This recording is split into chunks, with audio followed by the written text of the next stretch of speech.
Price the Lord, ஹல்லேலூயா. கிறிஸ்துவுக்குள் பிரியமானவர்களே, இந்த அருமையான காலை வேளையிலும் தேவ சமூகத்துக்கு வந்த உங்கள் ஒவ்வொருவரையும் இயேசுவின் இணையற்ற நாமத்தினாலே அன்பின் வாழ்த்துக்கள். இந்த நாளிலும் வெளிப்படுத்தல் விசேஷம் 21ஆம் அதிகாரம் 4ஆம் வசனத்தை அடியேன் வாசிக்கிறேன். அவர்களுடைய கண்ணீர் யாவையும் தேவன் துடைப்பார். ஆமேன், ஹல்லேலூயா. உங்கள் கண்ணீர்கள் யாவையும் அவர் துடைக்க வல்லவராயிருக்கிறார். ஹல்லேலூயா. உண்மையாகவே சூழ்நிலைகளை கர்த்தர் கண்டிருக்கிறார். நீங்கள் எந்தெந்த சூழ்நிலை அழுது கொண்டிருக்கிறீர்கள், ஜெபித்து கொண்டிருக்கிறீர்கள், எல்லாவற்றும் என் தேவன் காண்கிறார். ஆமேன். ஸோ இப்போதும் லூக்கால ஒரு சம்பவத்தை நான் சொல்லுகிறேன் பாருங்க. லூக்காம் 7ஆம் அதிகாரத்தில் நாயினீர் என்ற ஊருக்கு வழியாக இயேசு கிறிஸ்து வரும்போது ஒரு வாலிபன், அதாவது அவங்களுடைய தாய் விதவையா இருக்கிறாங்க. அந்த வாலிபன் மரித்து போகிறான். அந்த பையன் இருக்கிறதே ஒரு பெரிய சப்போர்ட். ஆனால் அந்த பிள்ளை மரித்து போகிறான். அந்த தாய் கண்ணீரோடு கூட அழுது கொண்டே வருகிறார். கர்த்தர் அவனை பார்க்கிறார். கர்த்தர் அவனை பார்த்த உடனே மனதுருகி அழாதே என்று சொல்லி கிட்ட போய் அந்த பாடையை கர்த்தர் தொடுகிறார். அல்லேலூயா. அன்பு பிள்ளையே, இந்த சூழ்நிலைகளை காணும்போது நமக்கு ஒரு பயம் வருகிறது. என்னடா இப்படிப்பட்ட ஒரு சூழ்நிலை ஒரு வீட்டில், எப்படி அந்த தாயுடைய மனநிலைமை எப்படி இருக்கும் பாருங்க. இப்படிப்பட்ட ஒரு சூழ்நிலையை கூட கர்த்தர் உயிரடைய செய்கிறவராக இருக்கிறார். முதலாவது சூழ்நிலையை பார்க்காதீங்க, கர்த்தரை பாருங்க. சூழ்நிலை பலவீனமா இருக்கும், வியாதியா இருக்கும், நம்மளால எழுந்திருக்க முடியாது.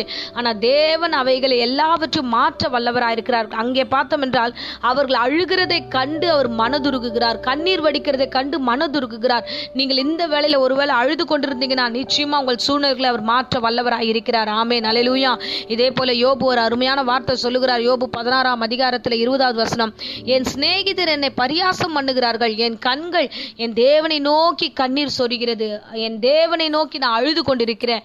ஏன்னா என்னை சுத்தி இருக்கிறவங்க கிண்டல் பண்ணிட்டே இருக்கிறாங்க பாருங்க. எத்தனையோ நண்பர்கள் அவனை சூழ்ந்து சூழ்ந்து ஒவ்வொரு முறையும் அவனை வெட்கப்படுத்தி இப்படியாய் அவனை பரியாசம் பண்ணும் பொழுது அவன் சோர்ந்து போய், தேவனே இன்னும் எவ்வளவு காலம் இந்த உபத்திரவம், இன்னும் எவ்வளவு காலம் எனக்கு இந்த பிரச்சனை என்று அவன் அழுகிற வேளையில கர்த்தர் அவனுடைய கண்ணீருக்கு பதில் தருகிறவராக இரட்டத்தனையாய் கர்த்தர் ஆசீர்வதித்தார். ஏசாயா 54 வசனம் வாசிக்கிறோமே, உன் வெட்கத்திற்கு பதிலாக தேவன் பதிலளிப்பார் என்று. அல்லேலூயா. அன்பு பிள்ளையே, இந்த வேளையில அந்த தாய் அழுது கொண்டே வருகிறாள். வெட்கத்தோடு கூட, ஐயோ எனக்கு இருந்த ஒரு சப்போர்ட் போயிடுச்சே, ஒரே ஒரு பிள்ளை என் கூடவே இருந்தானே, இந்த பிள்ளை மரித்து போனானே என்று அவள் கலக்கத்தோட அழுகையோட புலம்பிக் கொண்டே அந்த ரோட்ல வருகிறா. அந்த குழந்தைய தூக்கிட்டு போறாங்க, அந்த வாலிபனை தூக்கிட்டு போறாங்க. அந்த 4 பேரும் தூக்கிட்டு போகிற நேரங்களில் தேவன் கடந்து வருகிறார். இயேசு கடந்து வருகிறார். அவர்கள் அழுகையை பார்க்கிறார். அவர்கள் கண்களில் வருகிற கண்ணீரை பார்க்கிறார். கிட்ட வரார். அல்லேலூயா.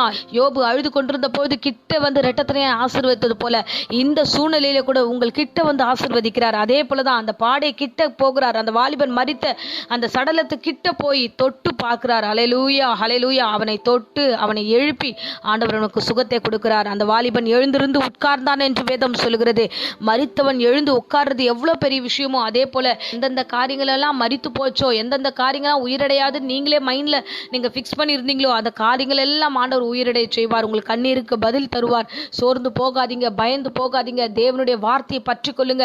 அந்த ஏழை விதவை அந்த தாயுடைய கண்ணீரை துடைத்தவர், யோபுடைய கண்ணீரை துடைத்தவர் உங்கள் கண்ணீரையும் துடைக்க வல்லவராயிருக்கிறார். எந்த சூழ்நிலை ஆனாலும் சரி, அவர் மாற்ற வல்லவராயிருக்கிறார். அவர் மாற்றுவார், உங்களை ஆசீர்வதிப்பார், உங்களை வழி நடத்துவார். சோர்ந்து போகாமல் ஜெபிப்போம். இப்பொழுதும் அடியேன் உங்களுக்காக ஜெபிக்கிறேன். இந்த உபவாச ஜெபத்தில் கர்த்தர் உங்களை ஒவ்வொருவரையும் ஆசீர்வதிப்பாராக. அன்பு ரட்சகா, யாரெல்லாம் இந்த வேளையில வேதனையோடு பிரச்சனைகளை கண்டு பயந்து கண்ணீர் வடித்து ஆண்டவரை அழுது கொண்டிருக்கிறார்களோ, அவர்கள் ஒவ்வொரு பக்கத்துல சென்று ஆண்டவரே நீர் அப்பா ஆறுதலை கொடுத்து ஆசீர்வத்தை நடத்துவீராக. எப்படி மரித்த வாலிபனிடத்துல போய் ஆண்டவரே பாடையை நீர் தொட்டீரோ, ஆண்டவரே கர்த்தாவே அந்த இடமே அந்த தனமே ஆண்டவரே அவன் சுகமடைந்தது போல ராஜா, இந்த வேளையில வியாதியோடு யாராகிலும் போராடி கொண்டிருந்தா தொடுவீராக. இயேசுவின் நாமத்தினால இப்போதே கட்டளிடுகிற ராஜா. அப்பா நீர் சொன்ன வார்த்தையின்படி தழும்புகளாலே சுகமானீர் என்பது உம்முடைய வார்த்தை. ஆண்டவரே உம்முடைய வார்த்தையை கொண்டு ஒவ்வொரு வியாதிஸ்தரையும் ஆண்டவரே பலவீனமானவர்களையும் பயத்தில் இருக்கிறவர்களையும் தொடுகிறோம் ராஜா. நீர் தொட்டு பூரண சுகத்தையும் ஆரோக்கியத்தையும் கட்டளிடுவீராக, பாதுகாத்துக் கொள்வீராக. இம்மட்டும் காத்த தெய்வமே, என் பிள்ளைகளை காத்துக் கொள்ளுங்க. இந்த வசனம் இவர்களுக்கு ஆறுதலையும் தேறுதலையும் உண்டாகட்டும்.